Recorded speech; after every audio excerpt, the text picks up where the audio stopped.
आज का टॉपिक है हमारा बैंक रिकंसिलिएशन स्टेटमेंट। ठीक है, अब जरा ध्यान से सुनो, बैंक रिकंसिलिएशन स्टेटमेंट होता क्या है। ये है बैलेंस शीट।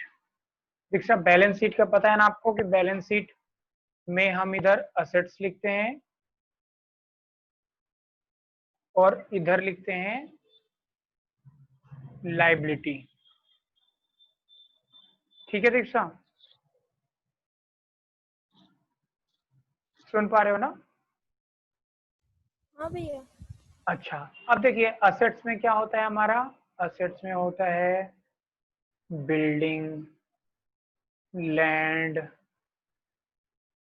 फर्नीचर, कैश और बैंक। बिल्डिंग है मान लो 20 लाख का, लैंड है 25 लाख रुपए का, फर्नीचर है 60,000 रुपए का, कैश है 90,000 रुपए और बैंक बैलेंस है 2,30,000 रुपए। ठीक है, इधर है आपका कैपिटल और लायबिलिटी। लायबिलिटी में मान लो क्रेडिटर है और दोनों का जोड़ बराबर आ जाएगा। अब जरा ध्यान से सुन लो, बैंक में कितना है 2,30,000। हम बैंक रिकंसिलिएशन स्टेटमेंट में हम यहाँ पे इसकी बात कर रहे हैं, बैंक की। इसको इसका इंपॉर्टेंस है यहाँ पे। अब इस बैलेंस शीट को ऑडिट करा जाएगा। एक चार्टर्ड अकाउंटेंट इस बैलेंस शीट का ऑडिट करेगा। इस बैलेंस शीट को बनाएगा कौन? अकाउंटेंट। ठीक है, मान लो जो कंपनी है, कंपनी का अकाउंटेंट बनाएगा। ठीक है, ये मैनेजमेंट को देगा और मैनेजमेंट बोलेगी सीए से कि इसका ऑडिट कर दो।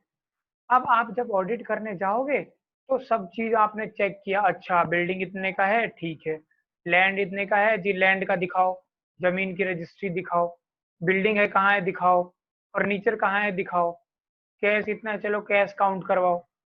और बैंक बैलेंस, एक बात बताओ मुझे, बैंक में जो पैसा है वो पैसा तो देखोगे नहीं आप कहाँ से देखोगे?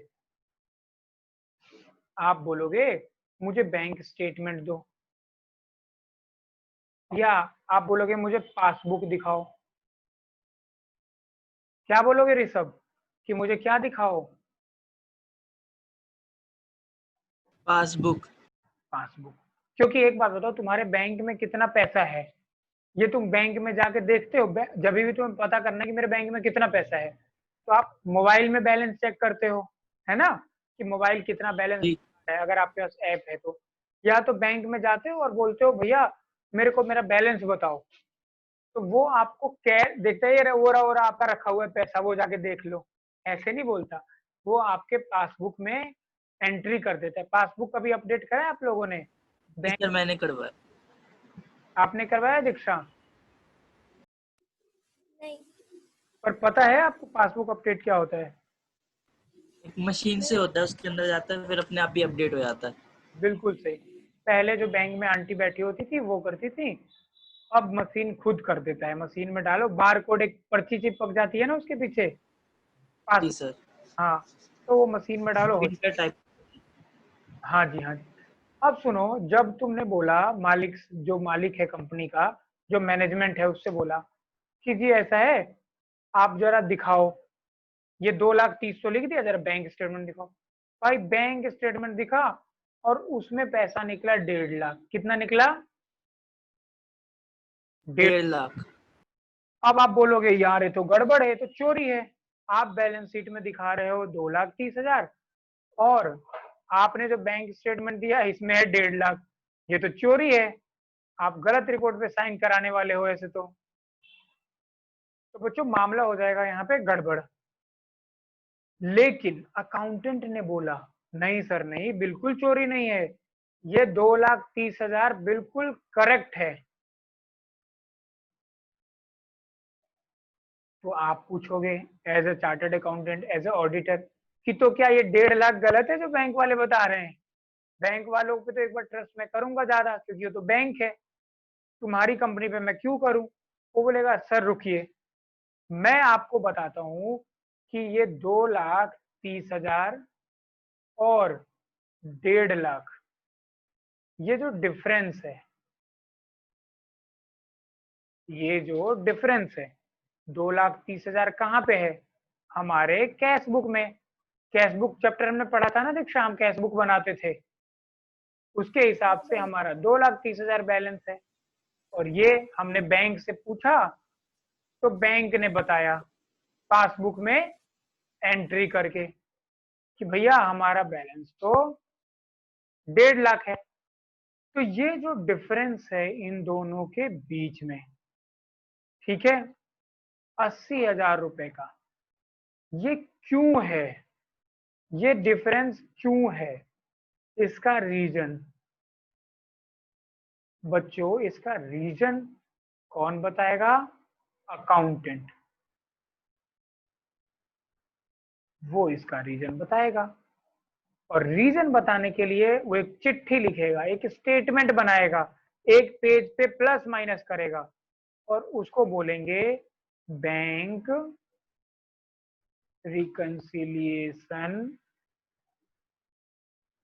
स्टेटमेंट।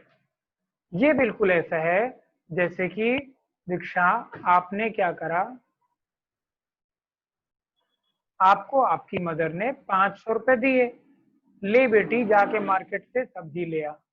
आप 500 रुपए ले गई और घर आके आपने 90 रुपए लौटाया। बोला मम्मी ये रहा सब्जी और मम्मी ये रहा 90 रुपए बैलेंस। मम्मी ने बोला यार सब्जी तो देख के 410 रुपए का लग नहीं रहा, जरा मुझे हिसाब बता कैसे कैसे हुआ। तो दीक्षा तुमने हिसाब देना शुरू किया, ये रहा धनिया, धनिया 40 रुपए का 100 ग्राम, ठीक है, प्याज 35 रुपए किलो, ठीक है, 2 किलो लिया आपने 70 रुपए का। आपने आलू लिया, आलू 40 रुपए किलो, 5 किलो लिया 200 रुपए, तो 270, 80 90 110, 310, और अभी 100 रुपए और चाहिए ना, 310,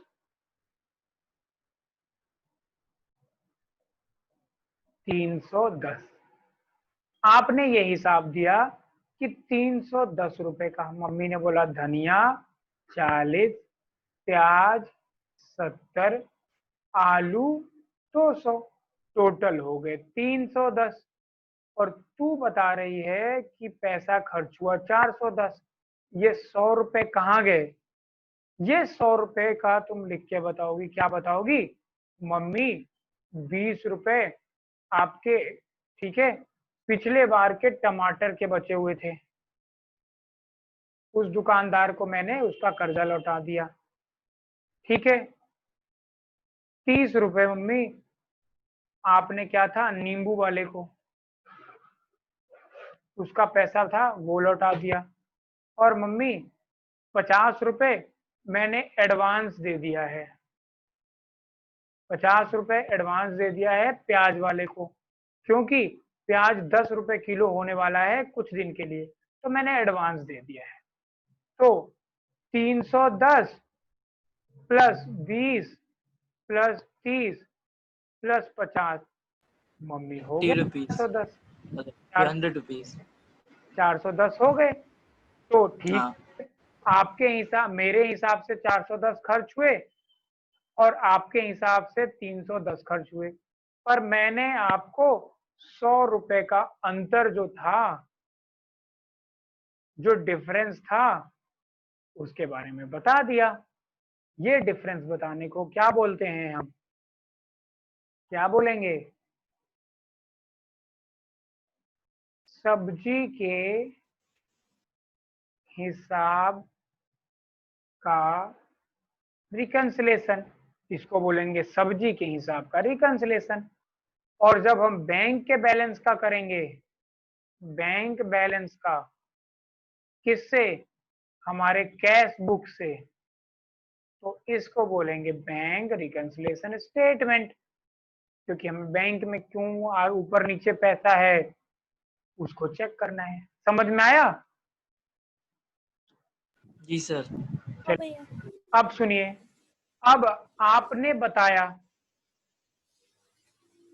बताया कि कैसे 410 हुआ, तो आपने प्लस किया। अब मम्मी को देखना होता कि कैसे 310 हुआ, तो वो क्या करती, इसको माइनस, इसको माइनस, इसको माइनस। इसका मतलब अगर कैश का बैलेंस बढ़ा हो और बैंक का बैलेंस घटा हुआ है, ठीक है, किसी एक ट्रांजैक्शन के कारण, तो अगर आपको बैंक के पास पहुंचना है तो आप भी अपने आप को घटा लो। अगर बैंक को कैश के पास पहुंचना है तो बैंक अपने आप को बैलेंस को बढ़ा लेगा। समझ में आ रहा है? फिर से सुनिए, आपके पास कैश का बैलेंस बढ़ा हुआ है, ठीक है, और आपको बैंक के बैलेंस के पास पहुंचना है, तो आप क्या करोगे, घटा लोगे, क्योंकि बैंक का बैलेंस घटा हुआ है। अब बैंक का बैलेंस बढ़ा हुआ है, कैश का बैलेंस घटा हुआ है, बैंक को कैश के पास पहुंचना है, तो क्या करेगा, नहीं वो एक ही चीज बता दिया मैंने, कैश का बैलेंस घटा हुआ है और बैंक का बैलेंस बढ़ा हुआ है, तो कैश को बैंक के पास पहुंचना है तो बढ़ा लेगा। मतलब जिसको जिधर पहुंचना है, समझिए, जिसको जिसके तरफ जाना है उसके तरफ को वो आकर्षित हो जाएगा। मतलब बैंक को कैश के तरफ जाना है तो कैश को देख के चलेगा, कैश इधर जा रहा है तो इधर जाएगा, कैश इधर आ रहा है तो इधर आएगा।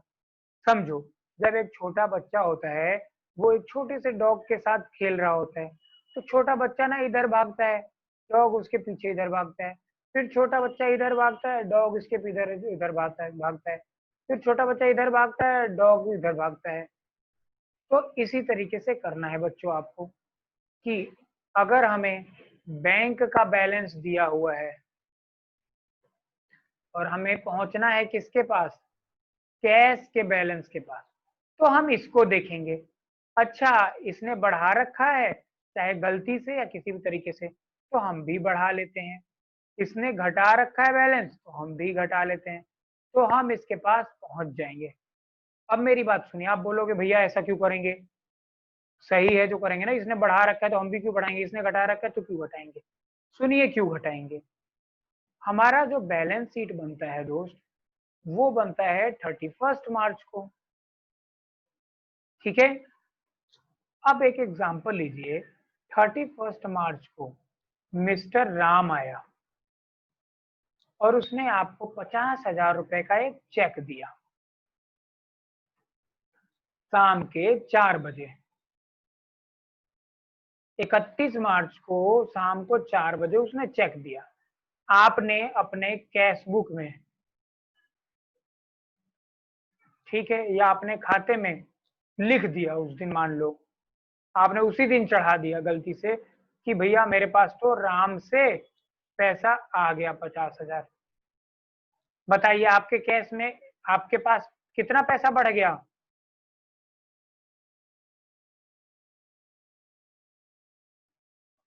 दीक्षा सुन पा रही हो?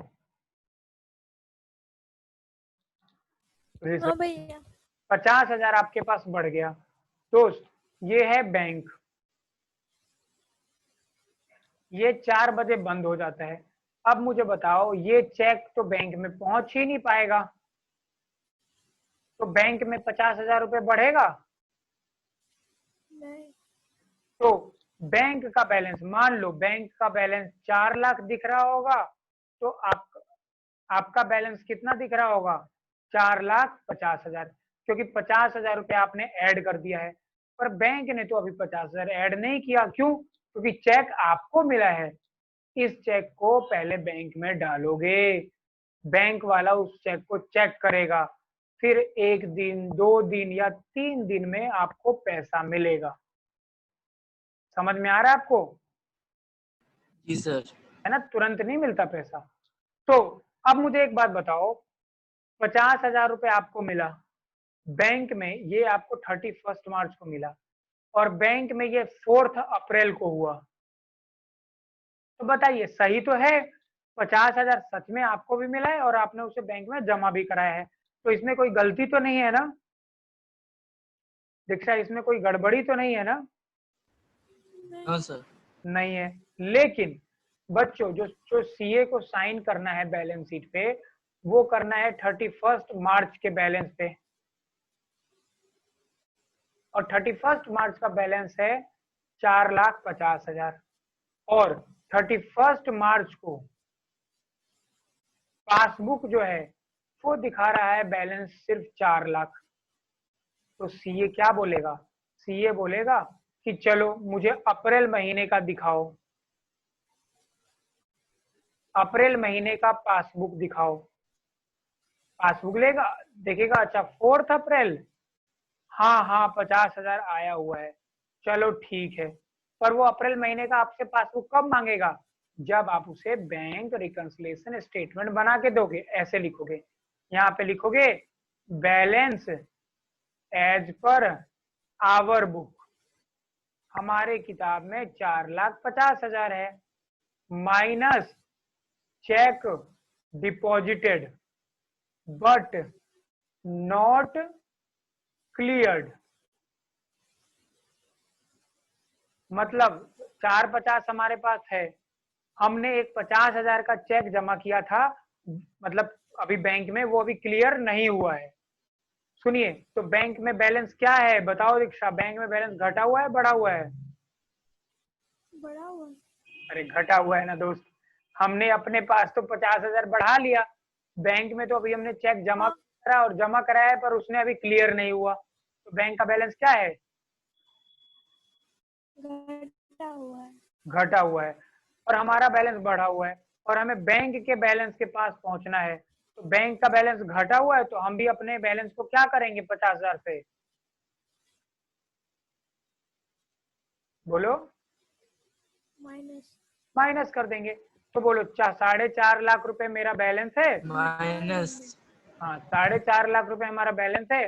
बैंक ने 50,000 रुपए अभी चढ़ाया नहीं है, हाँ। अभी पैसे नहीं आए हैं, इसका मतलब उसका बैलेंस घटा हुआ है, तो हम भी घटा लेते हैं, तो हम बैंक के पास पहुंच जाएंगे। ये लो बच्चों, हम बैंक के पास पहुंच गए। समझ में आया?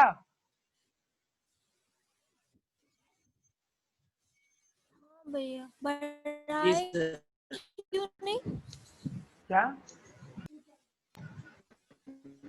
बाद में बढ़ाया था ना। आवाज नहीं आ रही क्लियर, फिर से बोलो। लोग उसको 450,000 भी तो कर सकते थे बैंक। बैंक में कैसे कर दोगे?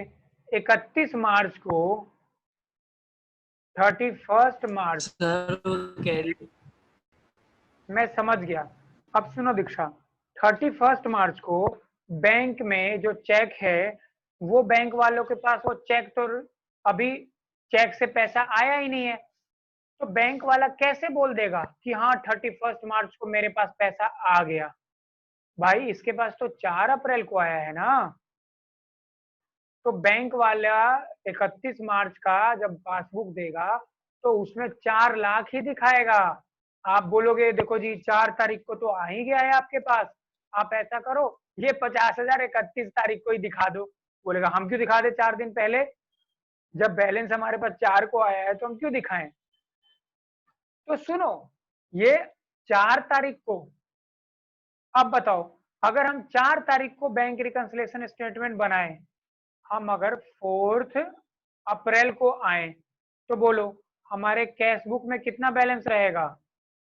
4,50,000। और पासबुक में कितना बैलेंस रहेगा? सेम 4 लाख। 4 लाख। क्यों? क्योंकि कैश बुक में तो था ही 4.5, 4 अप्रैल को ये भी आ गया। पर मामला गड़बड़ यहाँ पे ये हो रहा है क्योंकि हमें कब निकालना है? 31 मार्च को। और 31 मार्च को तो दोस्तों बैंक में ये 50,000 आया ही नहीं है, बैंक में तो सिर्फ 4 लाख ही है।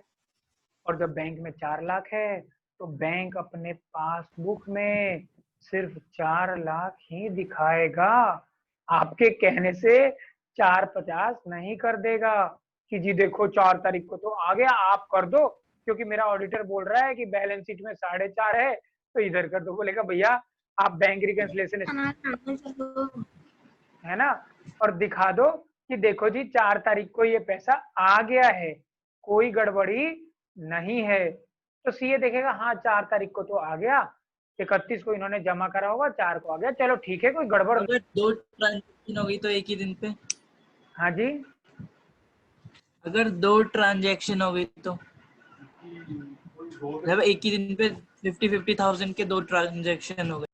लाइब्रेरी की चाबी बिल्कुल दरवाजे पे आज शाम को एक्चुअली इन्होंने सुबह चाबी लगी छोड़ दी और सुबह सफाई करने आते हैं यहाँ पे। हाँ और मैडम ने भी देखी शाम तक, मनीष ने सुबह देखी है।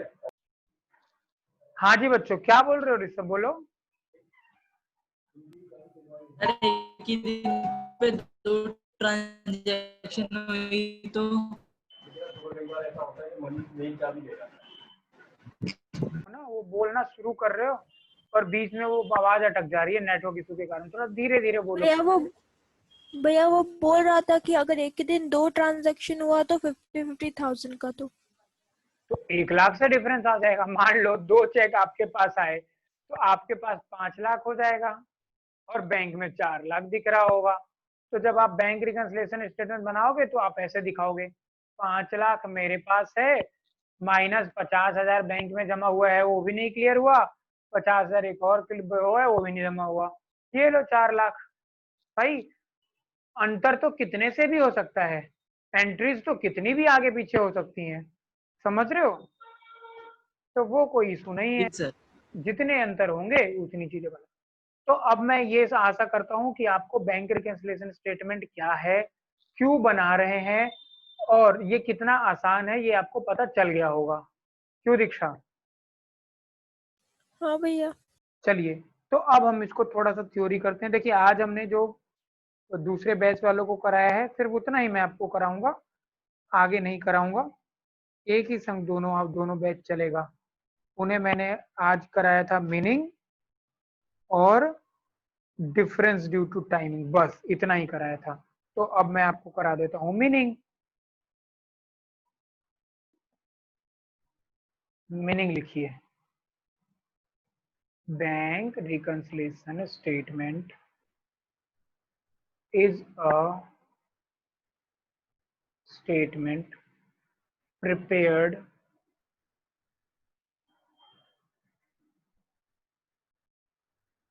by the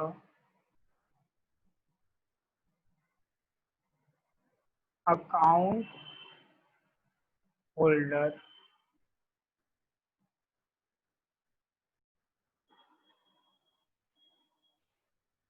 on a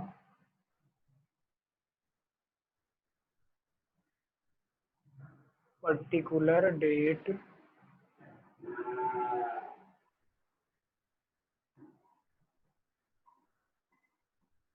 to reconcile the bank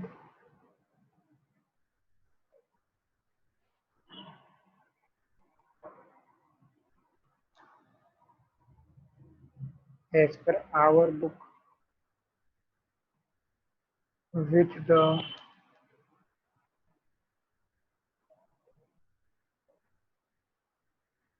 balance as per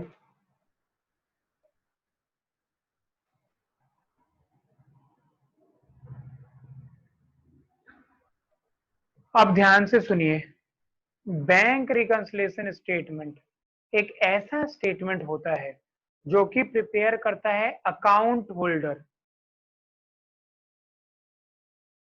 account holder मतलब कंपनी का अकाउंटेंट, कंपनी का अकाउंटेंट बनाता है, ये बैंक नहीं बनाता है। बैंक रिकंसिलिएशन स्टेटमेंट, बैंक को क्या मतलब है ना, ये कंपनी का अकाउंटेंट बनाएगा क्योंकि उसे सीए को बना के देना है, ठीक है। ऑन अ पर्टिकुलर डेट, किस दिन बनाया था बैंक रिकंसिलिएशन स्टेटमेंट? 31 मार्च को। क्योंकि 4 अप्रैल को तो बैलेंस मिल ही गया था, हमें 31 मार्च को बनाना था, क्योंकि 31 मार्च को डिफरेंस था। किस लिए? कि रिकनसाइल कर सके, मिला सके the bank balance as per our book, हमारे किताब के हिसाब से बैंक का बैलेंस किससे मिलाएंगे? बैंक स्टेटमेंट से या पासबुक से। पासबुक और बैंक स्टेटमेंट दोनों एक ही चीज होती है। तो हमारे पास दिख रहा है जो 4,50,000, उसको हम किससे मिलाएंगे? 4 लाख से, जो बैंक स्टेटमेंट में है। ये 50,000 का डिफरेंस क्यों है, ये चीज हम देखेंगे। ठीक है बच्चों? जी सर। अच्छा, ये उतार लिया आपने? हाँ भैया। अब सुनिए जी सर। दूसरा टॉपिक, ये है बच्चों पॉइंट नंबर 1। अब आप पढ़ोगे पॉइंट नंबर 2। पॉइंट नंबर 2 में पढ़ोगे डिफरेंस, नहीं पॉइंट नंबर 1 में क्या, 2 में क्या पढ़ना है, नेक्स्ट पेज पे लिखना पड़ेगा। 2 में क्या पढ़ोगे? रीजन ऑफ डिफरेंस, कारण जानते हैं कि ये क्यों डिफरेंस है। तो पहला रीजन है difference due to timing. Difference due to timing में पहला point, cheque issued but not yet presented for payment. देखो दोस्त, क्या होता है, डिफरेंस का कारण जानते हैं, तो डिफरेंस के कारण ना समय में भेदभाव के कारण हो रहा है। कैसे, जरा सुन लो। हमारे पास एक आदमी आया, बोला सर जी आपके पास मेरा 20,000 रुपए का अमाउंट ड्यू है, आपको देना है, पैसे दे दो पैसे दे दो। आपने बोला ये ले चेक 20,000 का, ले जा। जब उसके हाथ में चेक दोगे ना, उससे पहले ही अपने पास कैश बुक में तुम माइनस कर दोगे 20,000। आपका बैलेंस तो 20,000 से घट गया। अब मुझे एक बात बताओ, इस आदमी के आपने हाथ में दे दिया चेक, तो इस आदमी के हाथ में चेक देने से क्या आपके बैंक का बैलेंस कम हो जाएगा? बैंक में नहीं होगा बच्चों, ये स्पाइडरमैन नहीं है।